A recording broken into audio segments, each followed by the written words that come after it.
What's going on, everybody? It's etaprime back here again. Today we're going to be taking a look at the brand new AOKZOE A1. Now, if you're a regular viewer of the channel, you might remember about 4 months ago I got my hands on a prototype unit of this same handheld, and with that one, performance was excellent. It was actually the first Ryzen 7 6800U powered handheld that we were able to take a look at on the channel, but today in this video we're taking a look at a final production unit. So if you ended up doing a pre-order, this is exactly what you're going to get. Now you might get a different color because they are offering 2 different variants. We've got the white version and the quantum blue, which we have here. I'm calling it kind of cyberpunk blue. We've got that blue with the yellow scheme, and personally, I'm really digging it. Definitely different from other handhelds that we've seen on the market. And when it comes down to it, I'd say one of my favorite things about the AOKZOE 1 is the screen itself. Now, I'm a huge fan of the larger screen handhelds. I know everybody wants something super portable, but you know, this is actually still coming in a bit smaller than the Steam Deck, but we've got an 8-inch IPS display here. Now, it might not sound like much of a jump from a 7-inch display, but I can tell you from experience, this does make a world of difference. I mean, we've got a lot more to work with here.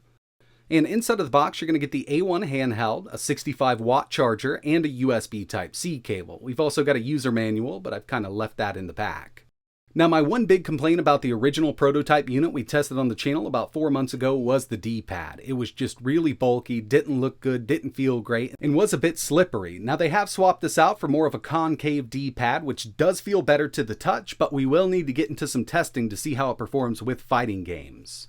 Obviously, first thing a lot of people are going to notice is the RGB on the front. This is fully controllable. We'll take a look at their software that they have built in. And this is running Windows 11 right out of the box, but there's really nothing stopping us from installing Linux on it. Taking a look at the button layout, over here on the left-hand side, at the very top, the yellow button there is going to be our select button. This is kind of laid out just like an Xbox controller, and that's really what games detect this as while you're playing them. We've also got a full-size analog stick over here, and keep in mind you can actually opt for the ALPS or the ALPS analog sticks, which are traditional, or you could go with the Hall sensors, which we have in this one here. So they are just a little more accurate, and you're not going to have to worry about drift down the road. And the bottom yellow button here is just kind of a quick window switcher. So if you're playing a game, you can press this and it'll bring you right back to the desktop. You can tap it again, it'll bring us right back to the game. It'll go full screen for us. Taking a look over here on our right hand side, top yellow button is going to be our start button, just like an Xbox controller. We've also got our A, B, X, and Y, and they do have some weird logos on them. It actually looks pretty cool, but this is kind of what they set up with the AOKZOE. We've also got our right analog stick over here and 2 extra yellow buttons near the bottom of the unit. The upper button is going to bring up our keyboard. We can also hold it for 3 seconds and swap to mouse mode. That way we can use our analog sticks and buttons as kind of a mouse to navigate the whole operating system. And the lower button is going to bring up the new AOKZOE performance overlay. From here, we can change a bunch of stuff with the handheld, and yeah, we will get into that because there's a lot to it. And of course, up top here, we've got our shoulder buttons and our trigger buttons. These are analog triggers or linear triggers, so we have full control over these. When it comes to I/O, on the bottom here, we do have a micro SD card slot, and we've also got USB-C. Now, the bottom one here is USB-C 3.2, but when we move up to the top, we've got another USB-C port, which is USB 4.0, so we could add an external GPU to this if we want to. And another thing we have here is a full-size USB 3.2 port. I love seeing this on handheld. Sometimes you just need to plug a USB device in, and this is going to make it really easy to do so. And finally here, we've also got a kickstand around back. So yeah, I mean, I do like the layout of the AOKZOE A1, and I like this color scheme. Some people might not be into it, but keep in mind, they also offer a white version. Now, like I mentioned, this is coming in a bit smaller than the Steam Deck, and I was actually surprised to see this. From my memory, I thought this was a bit bigger than the Steam Deck, but yeah, I mean, as you can see here, we've got that larger display, and it really does make a difference. Now, when it comes to the specs of the A1, we get the Ryzen 7 6800U. This is based on Zen 3 Plus. We get 8 cores and 16 threads, a base clock of 2.7 GHz, and a boost up to 4.7. When it comes to RAM and storage, they do have a few different configurations. We can go from 16 up to 32 gigabytes of RAM, but all of them are going to be using LPDDR5 running at 6400 MHz. Storage is handled by a 2280 M.2 SSD, and you can opt for either 512 gigabytes, 1 terabyte, or 2 terabytes of storage. The GPU is the brand new Radeon 680M. We've got 12 CUs here. It's based on RDNA2 and runs at 2200 MHz. We've got that 8-inch IPS display at 1920 by 1200, and the battery can also be configured. So we've got a 48 watt-hour battery up to a 65, and this unit here has the 65 watt-hour battery. I've been getting some amazing battery life, and by the end of the video, I'll give you the numbers I've pulled out of this thing. And finally, this runs Windows 11 out of the box. Okay, so here it is. Now I did want to show you these function buttons here. If we open up basically anything, we can close it right back down, come back to the desktop, tap it again, it'll reopen that last used app. We've also got this on-screen keyboard button, so at any time we can bring that up, but if we hold it for 3 seconds, it actually turns the left analog stick into our mouse. So it makes it really easy to navigate here. And we can hold it again just to kind of disable that. We also get the LED. But I think the most important button here is the AOKZOE button. This brings up their brand new performance overlay, and from here we've got a lot that we can change, like the TDP. We can go down to 4 watts up to 28, and with that 28 we also get a 35 boost, so that'll boost up for about 15 seconds to 35 watts. We've also got manual fan control and GPU control, plus we've got full control over the built-in RGB up front. And there's a bunch of profiles built in, but one thing that I would love to see in the future is just full customization. That way you could change it to basically any color you want. Right now we've just kind of got these set profiles, but there is a lot to choose from. And from this menu we can also change the volume and brightness. So if we go down to the bottom, we can go all the way up with the volume here. And it's just really nice to have this. It'll work inside of a game, so you can tap that button at any time and it'll bring this overlay up. So we can change the TDP on the fly depending on the game you're playing. And speaking of gaming, I wanted to jump right into it with Spiderman Remastered. We've got the TDP set at 15 watts. We will go up in just a sec, but we're at low settings, 1280 by 800, and performance really isn't that bad at 15 watts. Looking really good, but there is a lot more that we can actually get out of the 6800U. If you take a look at the GPU clocks in the top left-hand corner, we're not maxing that GPU out. This actually runs at a max clock of 2200 MHz. And the 6800U just requires a little more wattage to get up there. So from the overlay, we can actually take this all the way up to 28 watts. And like I mentioned, we get a 35 boost for about 15 seconds. So you'll see that TDP jump up to the 30s. So now it's at around 35, but it will even back down to... So right now it's sitting at around 35, but it will come back down and give us a nice steady 28 watts. And throughout, I've had really good luck at 28 watts. That's kind of the gaming mode that a lot of these manufacturers are going with when they're using the 6800U.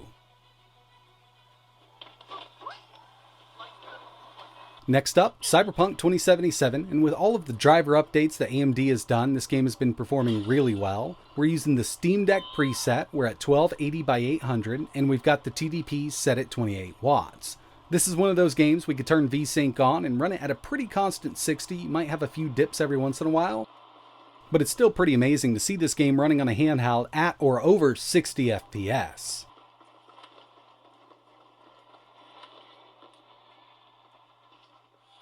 Taking a look at one of my favorites here, Forza Horizon 5, 1920 by 1200, medium settings, and yeah, I mean, we can get well over 60 FPS out of this. If you want to run this at 15 watts, you could do it at low, 1920 by 1200, or take it down to medium 800p, and the game still looks great. But if you did want to get, over 100 FPS out of this, 800p low settings, and it will do about 110 FPS on average.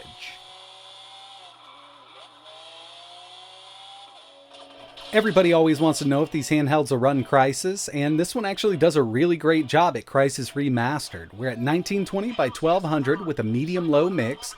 We can get an average of 68 FPS out of this. I would highly recommend turning on VSync, at least with most of these games, just to save some battery life, and with this one here, it will alleviate some major drops when there's big explosions going on.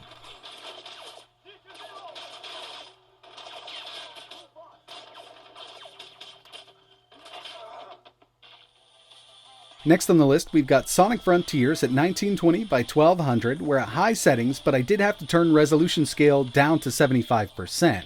And I also had one other weird issue. You might notice that it's not really filling up the screen, no matter what resolution I go to, it kind of stuck on me. But trying to go from 1080p to 1200p, it kind of looked exactly the same, and it didn't really change that aspect ratio either. And by the way, I am on the latest Radeon drivers. I also tested out Modern Warfare 2, and I just ran the built-in benchmark at a couple different presets here. Now there's a lot of settings that we can change, and this does work great on these APUs. But with this first run here, we are at 1920 by 1200, we're using the balanced preset and FSR set to performance. We got an average of 83 FPS. I also wanted to see what it would do with just FSR set to balanced, and that was really the only thing I changed here. We got an average of 76. So yeah, this is fully playable on the 6800U. Now before we move over to emulation, I did want to give you a look at this D-pad in action with fighting games. Now, I'm still not a huge fan of this D-pad, but it does work much better than the original D-pad on the prototype. But it doesn't have a lot of give. As you can see, it looks a bit stiff here. There's not a lot of movement going on with the D-pad itself. I mean, I'm still able to pull off these special moves really well, but I kind of wish we had a little more feedback from it. I'm pretty sure this is using a conductive pad underneath it, but it's got to be really thin because it's just not a lot of movement with the D-pad itself.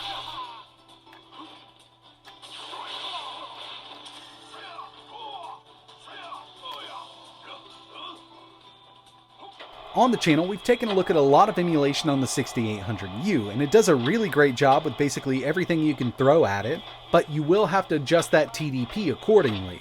For the harder to emulate games and PS3 using RPCS3, we're going to have to take this up a little past 25 watts. But when it comes to the easier to emulate games, you can get by at 15. Demon's Souls, Tekken 5, it works great at 15 watts. Just note that, yeah, I mean, with these harder to emulate games, you're going to need a little more power.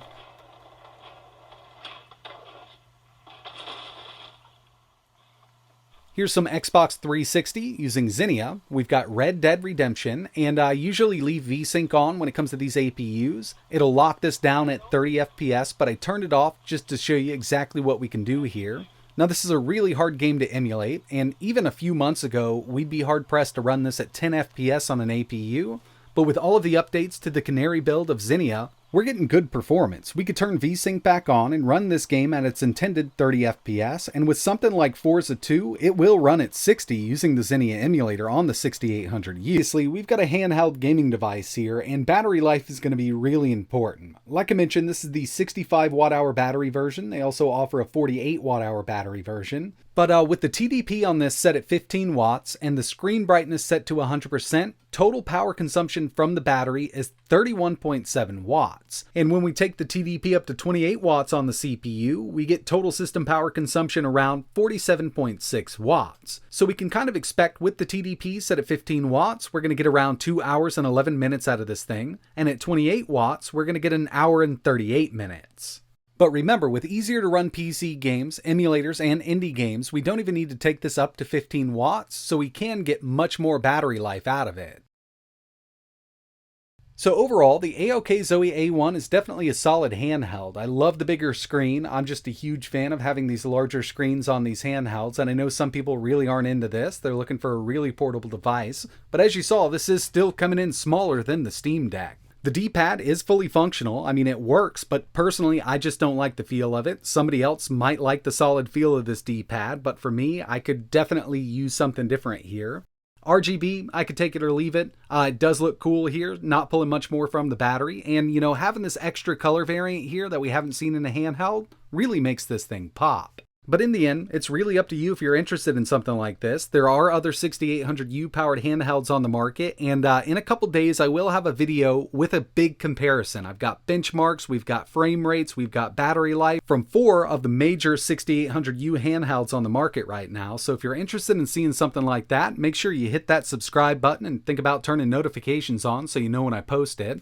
But if you're interested in learning more about the AOKZOE A1, I will leave a few links in the description. And if there's anything else you want to see running on this, let me know in the comments below. Another thing I'd like to know is, do you like the look of this one? Would you have went with the white one or this quantum blue? Personally, I just kind of wanted to swap it up a little bit with this quantum blue, and I do think it looks pretty good. Let me know your thoughts down below. And like always, thanks for watching.